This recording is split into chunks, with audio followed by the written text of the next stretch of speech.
अयम आत्मा ब्रह्म, प्रज्ञानम ब्रह्म, तत्वमसि, अहम ब्रह्मास्मि। इस चारों वाक्यों में चार है, ये पांचवा है ये नहीं, चारों वेद के चार महावाक्य हैं।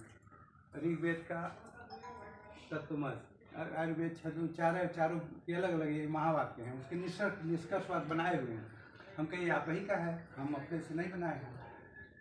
तो इन चारों महावाक्यों में अयम आत्मा ब्रह्म, प्रज्ञानम ब्रह्म, तत्वमसि, अहम ब्रह्मास्मि, किसी आकाश पाताल देवी देवता किसी को नहीं बताया, सीधा कहा कि तुम हो, अयम तुम, तत्वमसि तुम हो। कबीर साहब इसी ईश्वर को मानते हैं जो वेद मानता है। अब और बढ़िया से समझा दीजिए ठीक से, इसी पर और पूरे दर्शन का विषय पूरा समझा दी। 2 मिनट 5 मिनट के बाद फिर हम कहें कि अगला प्रश्न कोई हो तो कह नहीं साहब, फिर खड़े हुए कह नहीं साहब अब कोई प्रश्न नहीं है हमारा, अब सब प्रश्न खत्म हो गया, अब आप जो बताएं वो सुनना है।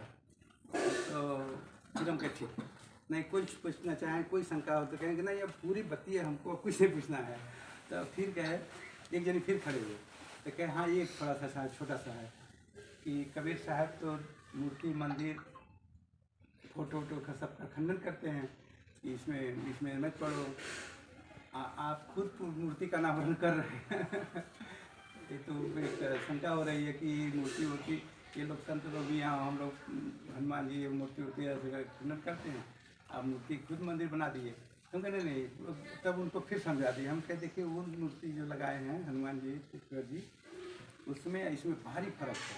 हम तो एक स्मारक बनाए हैं, जैसे जवाहरलाल नेहरू का, इंदिरा गांधी, फलाना ढिकाना, महात्मा गांधी, किसी का लगा सड़क पर स्मारक है कि इन्होंने अच्छा काम किया, हमारे महापुरुष थे, इनके अच्छे गुणों को हमें प्रेरणा लेना है। जैसे कबीर साहब को इसमें प्राण प्रतिष्ठा नहीं होगी, इसमें प्राण प्रतिष्ठा है।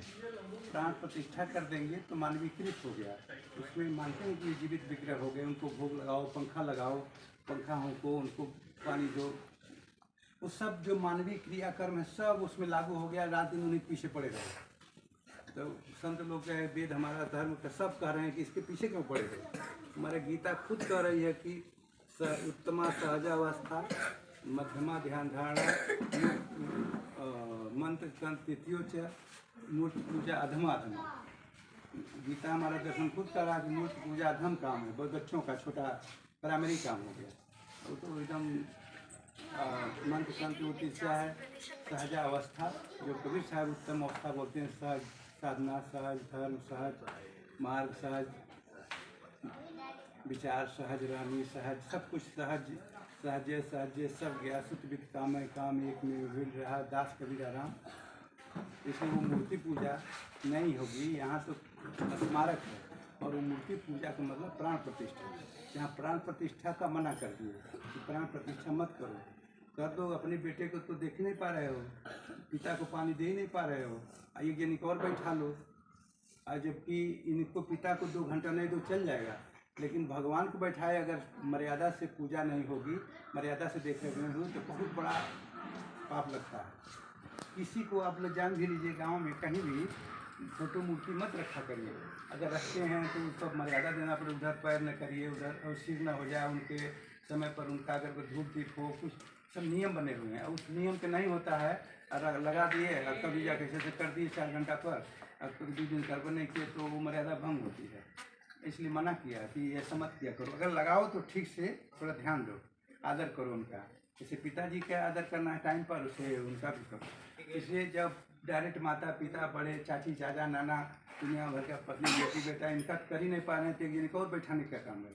उनको उनके लिए दुनिया भर के लोग, उनके लिए ज़रूरत ही नहीं है, उनकी ज़रूरत अपने लिए होती है। इसलिए पढ़ना ही बेकार है, एक और झंझट लेना। सब संत लोग आसान किए, संत लोग एकदम दया किए कि हमारे ये लोग हैं कि आसान कर दें कि कहाँ कौन सी काम, चेक करो, हवन करो, खड़े से तपस्वी बने, घर छोड़ो, परिवार छोड़ो, कहाँ कोई कर पाएगा। एकदम आसान कर दिया, कुछ नहीं छोड़ो, जहाँ हो तहाँ ही अच्छा हो।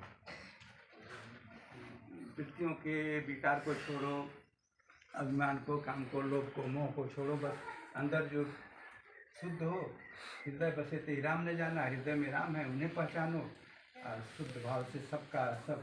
तो साहब ने कहा कि भगवान के खोजने मत जाना, क्योंकि जहाँ से खोजने जा रहे हो वहीं छोड़ के जा रहे हो। यहीं भगवान थे, आँख बंद करते ही मिल जाते, और आँख खोल के चलो तो सब जगह है, यहीं है, यहीं काम खाली है। लेकिन आँख खोल के देख ही नहीं पाएंगे, आँख बंद करके ही देख पाएंगे। तो मूर्ति पूजा इसलिए हम लोग नहीं करते, हम लोग सीधा ही स्मारक है। फिर संतुष्ट हो गए, उन्होंने कहा कि बिल्कुल सही है, हम लोग कुछ प्रश्न नहीं है।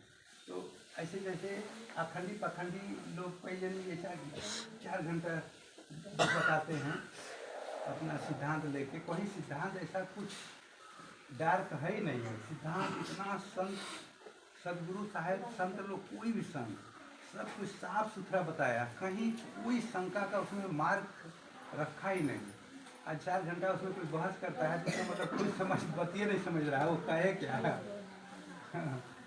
अयोध्या में भोग लगाने गए, पंडित जी बाबा पुजारी बाबा भोग लगाने जा रहे थे, कबीर साहब वहाँ गुजर रहे थे। कबीर साहब ने उसको लिखा ग्रंथावली में, बड़ा पद है, लिखा कि जो भोग लगाने जा रहे थे तो उधर से कुत्ता आया, उसको डंडा ले भगाया, उधर से भिखारी आया, उसको भगाए।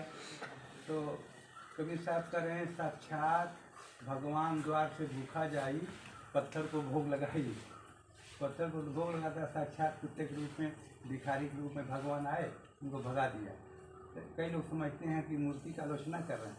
मूर्ति आलोचना है, पक्ष विपक्ष वहाँ बातें नहीं कर रहे हैं, वो वास्तविक बात बोल रहे हैं कि जो भोग की थाली तुम लोग की चले भगवान के लिए, साक्षात आ गए कुत्ते के रूप में, भिखारी को उन्हें दे देते, तो मंदिर वाला भगवान खुश हो जाता एकदम बहुत। अब तुम इन्हें भगा के जाके चाहे सिर पटको, चाहे पैर पटको, चाहे घी का दीपक जलाओ, नाराज़गी हो जाएगा। तो उनका विषय साफ सुथरा है। तो चलिए यही पूछ रहे थे कि नहीं आए थे बोले कि नानक साहब और कबीर साहब के बारे में कहानी आता है कि मक्का गए थे, मक्का की तरफ ही से पैर करके सो गए थे, रात में थके थे। और सवेरे जब वो मुल्ला मौलवी आए, देखे कि मक्का की तरफ पागल कौन सो गया, पैर को करके इधर खींच दिए गुस्सा के बाद, मक्का उधर ही घूम गया। ऐसा कहानी आती है कि जब ये लोग खींचे तो मक्का ही उधर हो गया पैर के इधर। तो उसने इसकी व्याख्या किया कि कहानी पैर इधर खींच दिया और मक्का ही उधर घूम गया, कहानी यहीं पूरी हो गई, कहानी का उद्देश्य पूरा हो गया। आगे मक्का की बिल्डिंग इधर घूम गई, ऐसा नहीं कोई बिल्डिंग घूम जाएगी, बात पूरी हो गई।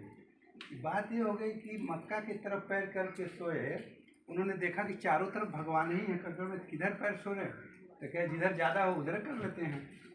तो जब पैर घुमा दिया तो मक्का उधर घूम गया, मतलब इधर भी भगवान है, पैर जिधर किया उधर क्या है, यहाँ खाली नहीं, वहाँ भी तो जर्जर तुम ही बोल रहे हो, इधर भी भगवान है, इधर भी भगवान है, पैर इधर करो जिधर करो उधर ही भगवान है। तुम एक मानंदी बना रखे हो कि मक्का हमारा आदर्श जगह है, इसका स्थापित किया आदर्श जगह, उधर पैर नहीं करना चाहिए, ठीक है, एक मर्यादा है, उधर नहीं करना चाहिए, लेकिन भगवान नहीं है ऐसा कोई बात है, मक्का घूम जाएगा ऐसा कहानी कहने का उसका अर्थ भी नहीं कि मक्का घूम गया। लेकिन आदमी सोचने लगे कि कहानी सुन के ऐसा नानक साहब या कबीर साहब जब पैर खींचा तो मक्का ही इधर घूम गया, पूरी बिल्डिंगें घूम गई, बिल्डिंग नहीं घूमेगी कभी। कहानी का उसका एक कहने का भाव है, वो भाव वही पूरा हो गया कि इधर भी भगवान है, जिधर तुम पैर कर रहे हो उधर भी है, अच्छी तरह संस्कार है। तो आज आप लोगों का सबसे बड़ा आदर्श प्रहलाद हैं, हम लोगों के यहाँ चित्र रखना चाहिए था। 4-5 वर्ष के थे, इतना बड़ा, जितना आप लोग हैं उतना बड़ा थे। तो उनका पिताजी नास्तिक थे, वो किसी भगवान को नहीं मानते थे, अपने को कहते थे हम ही भगवान हैं, सबका पालन पोषण जो कुछ कर रहे हैं, ऐसे अभिमानी थे। तो कहते थे बेटे को कि किसी राम भगवान को नहीं जानना है, तो मैं ही भगवान हूँ, मेरा नाम लेना है।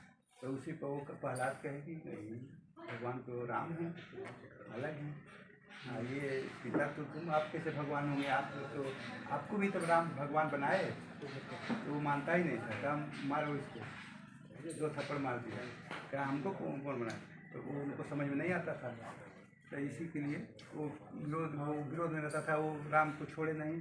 और ये जला दो, मार दो, काट दो, करा, कई दंड दिया। मास्टर को लगाया कि इसको कहने देना, वो भी कहते थे।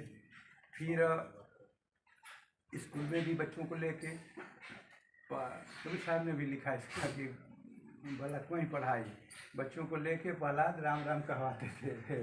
छोटे बच्चे क्लास में लेके राम राम पटरी पर लिखवाते थे और उनकी भक्ति में लगाते थे, ध्यान करते थे। छोटा बच्चा, उसका पिता बार बार नाराज़ हो, लोगों को लगाया, इसको मना करो, कैसे मनाओ, नहीं माने, कहे कि इसको और दंड दिया, पहाड़ के नीचे जाकर वहाँ फेंक दो समुद्र में। फिर वहाँ बच के आ गए। कहा कि तमाम तरह दंड दिया। फिर अंतिम में कहा कि आपकी बहन होलिका, उनको आशीर्वाद है कि फायर प्रूफ थी। जैसे प्लास्टिक सर्जरी कर दिया जाता है, सभी जो नायिका और कलाकार होते हैं प्लास्टिक सर्जरी से बना देते हैं, प्लास्टिक सर्जरी हो जाएगा, उससे फायर प्रूफ। अभी गाड़ी अमेरिका के राष्ट्रपति उस दिन आए थे, आप लोग पढ़े, उनका 7 करोड़ की गाड़ी थी। वो गाड़ी वहीं से आई थी, हेलीपैड से उतरे तो उन्हें अपने गाड़ी बैठा, अमेरिका से गाड़ी ले आया, फिर ले गया और यहाँ की गाड़ी पर नहीं बैठा। तो उस गाड़ी का विशेषता बताया था कि वो कोई गोली, बम, आगी लड़ जाए, सीधे जाकर लड़ा दे, लड़ जाए, कुछ हो जाए, 300 किलोमीटर खाई में गिर जाए, कुछ नहीं होगा अंदर वाले को। ऐसा बनावट है गाड़ी की, इसलिए 7 करोड़ की है। किसी गोली से नहीं लगेगा, कोई आगी से नहीं जलेगी, किसी तरह का फायर प्रूफ, वाटर प्रूफ, कौन कौन प्रूफ है, सब है। तो वैसे होलिका भी प्रूफ थी, फायर प्रूफ प्लास्टिक सर्जरी कर लिया, जलेगी नहीं। तो आशीर्वाद था, मतलब इसको कहते हैं आशीर्वाद था, मतलब वरदान था, किसी बड़े ने दे दिया। तो बड़ा ही करेगा, वेदांता में जाना पड़ेगा, यहाँ कहाँ कोई गोरखपुर में थोड़ा ना होगा। तो वो उल्टा हो गया, वो जल गई और वो बच गए। इसी के प्रतीक में हम लोग मनाते हैं कि विजय हुई भक्ति की। इसलिए भौतिक शक्तियों की विजय नहीं हो सकती, वो देखने में लगेगा, लेकिन राक्षस है, कोई बड़ा आदमी है, कोई कुछ है, लेकिन अंतिम में विजय भक्ति की होगी। इसलिए भक्ति की शक्ति को ही बढ़ाना है, जो सबके अंदर है, अपने अंदर है। तो ठीक है, तो होलिका के प्रसंग पर प्रहलाद की विशेषता में दो सब लोग कहेंगे अपना। पहला